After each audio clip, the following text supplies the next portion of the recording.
Here we go. There we There go. it Can you hear it now? Yep, I do. I was like, why are you talking over the intro?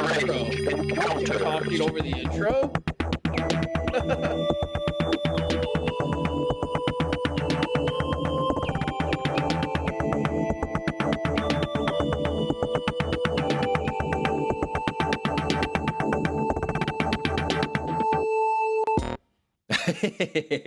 See what I mean? I'm there. I click it as soon as it's done. It's too late. Okay, I'll figure that out. What player do you use? Yeah, we should figure that out. It's just on the computer. All right. So I think that's my problem. I think I need to, whatever. So it's not a super strange encounter, but it has to do with right-of-ways. Okay. I have two examples, and this is more just social conduct. I think we have a fair idea of in the United States right-of-way, how it works. Like if you're at a stop sign with two people, the person on the right goes, right? If it's a blinking red light, you take turns like it's a stop sign, yada, yada. Places that it's not as clear for right-of-way is, at least to me, is in restaurants, right? Public spaces like that, where you're a pedestrian, or in shopping centers. So here's my two examples, and they're kind of the same and kind of different. Okay. First one, I'm at a family celebration for my wife's cousin who just graduated from med school. Cool. Good for her. Yay. It's terrific. So we're at a restaurant. We're me and my wife are about to leave, go home. So I open the door for my wife. She walks through, and I notice a server right behind us with the tray. So I hold the door for them. Yeah. They don't acknowledge me. Ooh. Nothing. They just walk in. Wow. You're like, And I was like, I'm like, wait a minute, but so I don't want to be too bronze class. Yeah. Right. I mean, like, how just dare a little you? bronze class. I'm just a little bronze because I was like, you could say thank you. Did you say that? No. Oh. No, I didn't say that. I'm too timid for that. I pick my fights. Yeah. I will fight, but not in that situation. Like, nothing to benefit really, right? But then also I noticed the lady was kind of scowling a bit. She didn't seem too happy. So I don't know. The server lady, maybe she's having a bad day. I don't know. So that's the first one, right? Because in my mind, it's like she's an employee, right, a guest, right? But I also, the other reason I didn't want to say anything about it is because I've done gigs where I'm treated as if I'm like a different class of person, right, right? So it's like, just because I did her a favor in my mind, right? I think in most people's minds, I don't want to be like, well, you owe me a thank you. Well, it's not. I don't think this is the problem. Is yes, you did her a favor, but I feel like that's reducing it. It's just sort of atomizing it in this way. You're engaging in community because you're acknowledging that she's a person doing something, and you're actually communicating with her. Yeah, because I did a physical action. I held the door. I didn't push my way in front of her, right? So like, you're acknowledging her presence, and like, yeah, we're both going through this world. It's like how and through this doorway. Exactly. And you have something in your hands. Exactly. Yep. So that's the first one. So I just don't know. Like, you said, hello, fellow traveler. It's what I talk about. Like, I see rats and I just I see animals as fellow travelers through this world, and it's the same thing. You're like, hello. Maybe. Yeah. So that's the first. Like, I just don't know. I don't know. I don't know if it's wrong of me to expect her to say something, because I feel like that's just the polite thing to do. Like, even if she wasn't a worker, right? But then I feel like it's an added degree of you should acknowledge that I'm helping you out because you're being paid to be here, right? And I'm the one paying you to be here. I feel like there's this. Well, you're not paying them to be there. Well, the host was paying them to be there because, like I'm saying, we're the clientele. We are the well, providers this is of the tricky part about servers. The servers get two streams of income from different people. It confuses the entire relationship. Because what do you mean? The restaurant is paying them to be there. Okay. In a sense. And so if we take it away from servers, a bank teller, you don't tip a bank teller. Well, maybe you do. I don't. But you're not paying them to be there. The bank is paying them to be there. Right. whether or not your money is like indirectly going to them in some weird way, the bank has hired them because the bank needs people to stand at the counter and deal with transactions. Mm-hmm. Or the same as a McDonald's employee or whatever. A server is confusing because the restaurant is paying them to be there. And then you're tipping them, so you're also paying them to be there. And usually the restaurant, well, it's different in California, but in many states, the restaurant is paying them not very much, not an enticing amount to be there. And what is enticing them is the patron's money, not the restaurant's money. Right. But in California, they get a nice little deal because people in California tip high, and servers are required to make the same minimum wage as everybody else, which is it 11 or 15 now? I don't remember. Oh, might be 15. There was talks. I definitely heard talks of a 15. I heard of like another mandatory raise in the next year or two. Right. You'd have to talk to our buddy Gavin about that, or some state senators. Hey Gavin, how's it going, bud? The defender of the California Republic. He really does seem like a superhero. Dude, his recent Gavin Newsom. You probably haven't seen him because you live in Texas now, but it's him smiling and walking around the redwoods. And he's the last commercial he had was like, when we look at the redwoods and the fire, we can see that out of tragedy and struggle comes life and opportunity. And I was like, dude, just stop, man. Stop. I don't want to hear it. I don't want to hear it. Not from you. What a weirdo.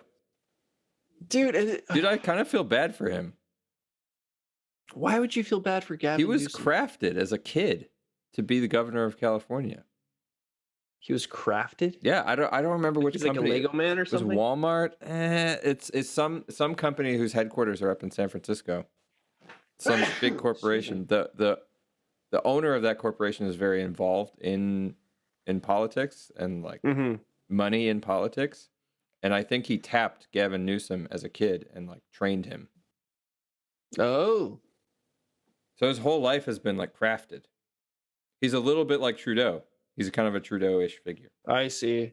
I mean, it's funny because he does seem very dollish in the sense of like his haircut, his teeth, how he like speaks. And it's like a very, if I was going to just like meet the guy, he seems so calculated and like charming. Right, you're not talking to a human. No, he seems like a bit robotic almost, but like very personable.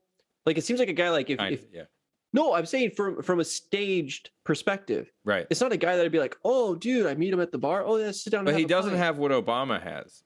Obama doesn't feel like a robot ever. No, that's true. Well, but Obama's like just way cooler than Gavin. But that's what I'm saying is like Gavin his first name's feels Gavin. like I don't robot. know if that's the coolest name you could have. Like you gotta steal his lunch money and like beat him up. Dude, Gavin. Barack? A guy named Barack? I'd be like, what's up, Barack? Like, the guy's down to hang. Right? He's not gonna hang. No, Barack's not gonna hang, but he's gonna exit in the coolest way where you feel great about yourself. He's gonna be like, oh man, I can't tonight, but next time I got like he's gonna do it's gonna be so cool I can't even imitate it.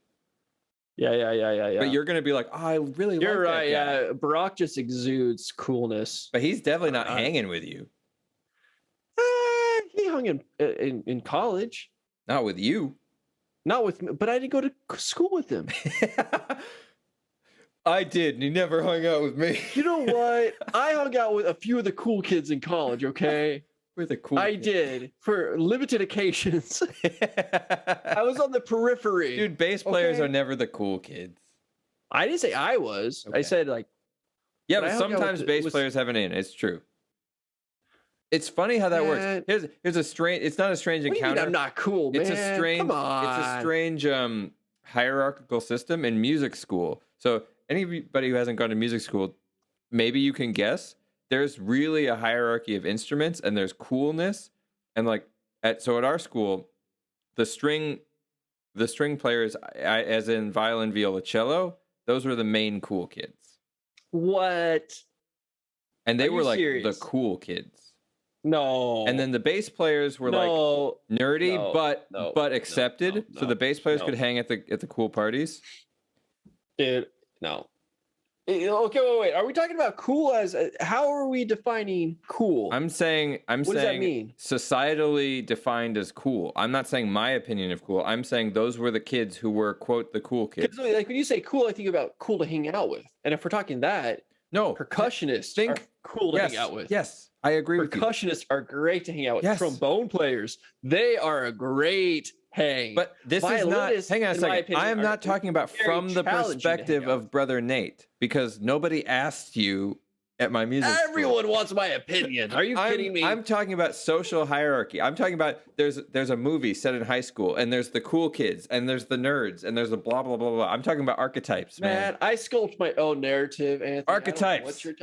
I don't know what you're talking about, man. Yes, you do. You liar. You know exactly what I'm talking about. Classical guitarists. They are not cool. Classical guitarists are way out. No. They're not even. They're not even nerdy kids. Weirdos. They're not even nerdy kids who like you're talking about. Percussionists are cool to hang out with. Filing their nails. Dude, guitar players aren't even cool to hang out with. They're bad musicians. Not all of them, but I know some really cool guitarists. Classical guitarists. Exactly. They're all weirdos. They're all weird. They like can't play with others at all. Like they're barely musicians. That's the same thing as like with a lot of piano players. No, because they spend their time practicing with the solo lit. I understand. They're not ensemble players. But all That's the why best bass players are so cool. Yeah, but there's no good piano players who can't play with other people well. There's good classical guitar players, who can't play with another musician to save their life. Yeah, but I've also heard of very good ensemble guitar players. Yeah, they exist. They do exist. Yes. They do exist. More in jazz than in classical by a lot. But the thing is too is like you want to talk about string players. A good string player is aggressive. Yep. There are many string players who are not aggressive are better at following. No, I'm not even saying that. I'm saying like the back stand people. Yeah. Right? In the orchestra. Yeah, in the orchestra. Unless you're playing, chamber music, you're one of many. But chamber music was definitely what was cooler at UW, at the University of Wisconsin-Madison. Oh, really? So all the cool players were in quartets. I mean, I want to say like when I was in school, some of the more regarded musicians from there were some fine string players, but the band actually I think was a little hotter. Interesting. And it was because like I remember at one point there was a saxophone ensemble that was just like cool, intense. Yeah. Right. And I don't think they ever really competed or anything. And looking back at it, maybe they weren't as great as I thought they were at the time. Mm-hmm. But at the time I remember like, wow, they all breathe together. They move together. They make sound together. So yeah, I don't know. Whatever. Cool anyway. People. All right. Okay, fine. So strange encounters. That was our strange encounters. All right, hang on. So I had one more. Oh, I'm sorry. You know what? I had two. That was the first one. Great. That was one of two. All right. So this one's short too. This is another right away issue. Short though. Yeah. It's a short one. I'm at the Costco. Okay. Mm-hmm. I'm making a heavy purchase. I'll put it that way. I'm getting some laminate flooring that went on sale to put in my house. So literally heavy. Literally. Like you're like, oh. I got about 15 cases of this laminate flooring, right? The cart's loaded up. I've had to flip it up, put them underneath on the side, right?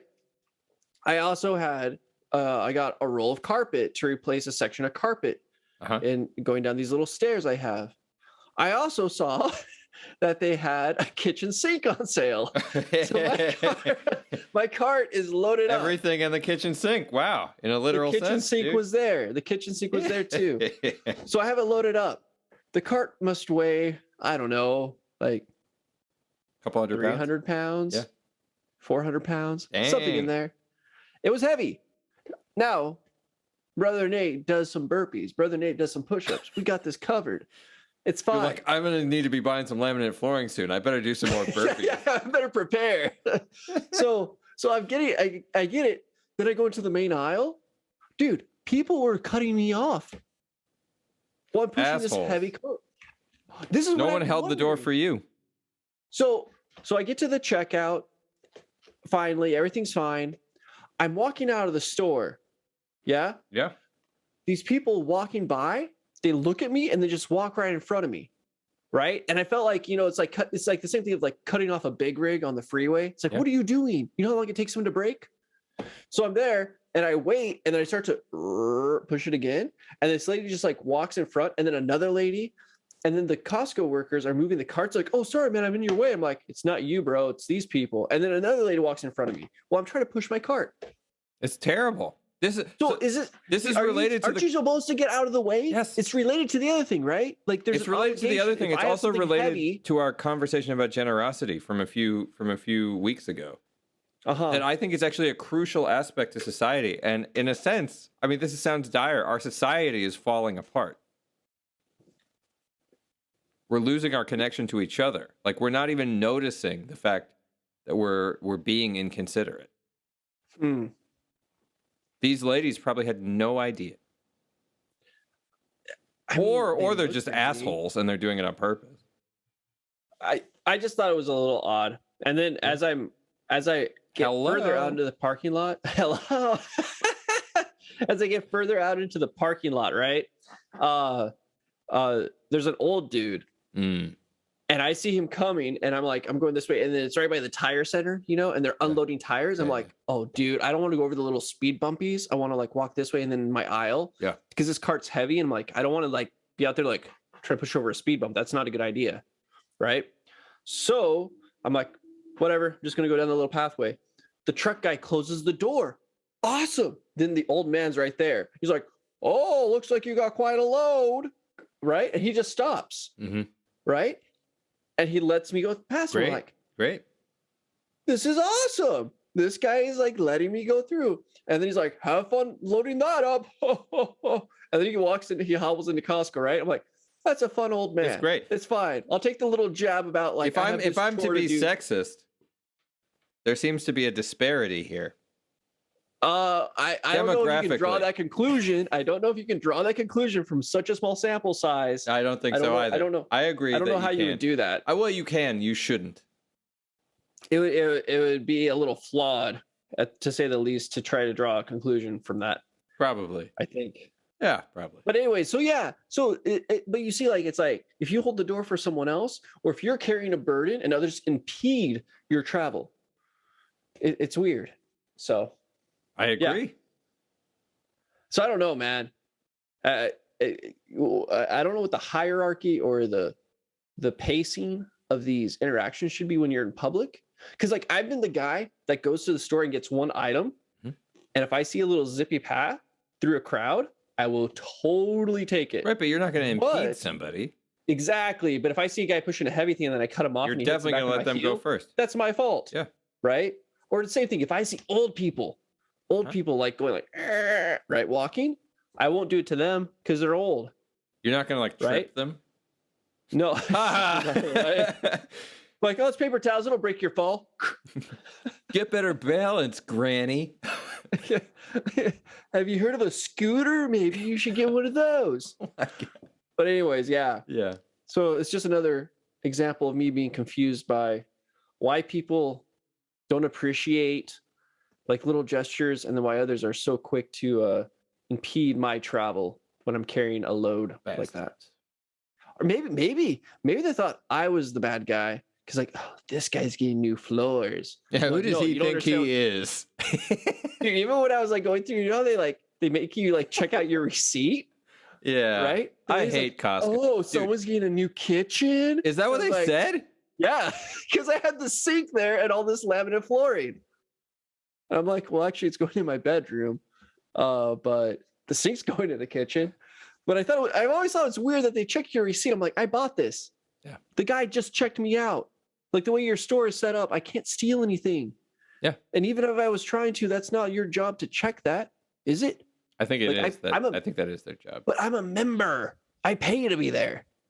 This is why Costco sucks. I hate Costco. Costco. It'd be like though you go to I hope they sponsor a golf club. It'd be like if you go to a golf club and they like pat you down as you're walking, like, hey, wait a minute, I saw you tee off. Did you bring your own golf balls? Let me pat you down, Chuck. Chuck, what's in your breast pocket of your sports coat, Chuck? Chuck, nothing. There's nothing in my coat. Chuck, did you steal golf balls today? No, I'm a member. Aren't those included? No, they're not. Anyways, What's the point of this stupid membership anyway? dude, really though? Like you make me pay to come here, and then you check my cart after one of your employees just rang me up. Yeah, and the lady's like, "New kitchen, huh?" Dude, Costco. I did get a pretty good deal though. That's like, great. I'm sure you did.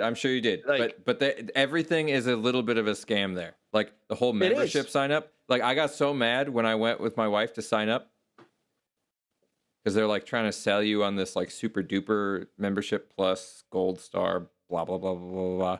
Okay, but you get okay, but you get okay. It's all a rig. They want you to get it. Why do you want me to sign up for this? So you get more money, not me. You want me to pay you more money. So hang on. What it is, it's like a tiered system. It's an incentive to spend more money at their store. Yes. Which I don't want to do. Problem. But like so it's my money, not yours, asshole. Yes.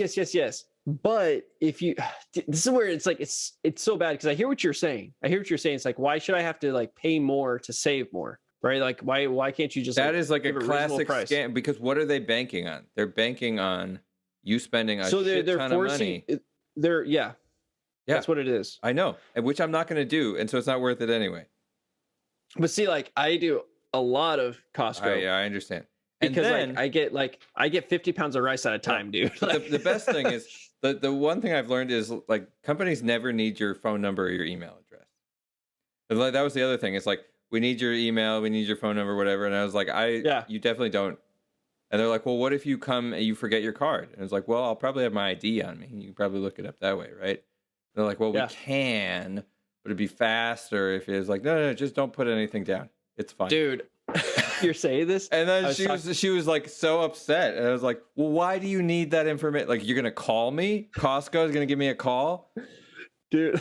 Email. So, I was talking to a buddy the other day. He's like, oh, I got to go get an oil change. Okay, cool, yeah. And we're just chatting, and he's there at the whatever location, like one of those drive-through spots, and they're like, oh, I need your phone number, email. He's like, no, you don't. Yeah. Right. And they're like, oh yeah, well, we just need it for your records. Like, no, I mean, I'll tell you my name and you have my car. Yeah. And he's like, oh, okay, fine. Right. And then I'm talking to him and they're finishing up. They're like, oh, I don't think I got your phone number and your email. I was like, I don't think you did either. I didn't give it to you. Yeah. Right. I started laughing. I'm like, dude, that's like, it's funny. He's like, no, I don't want to give it to you. So I'm not going to. Yeah.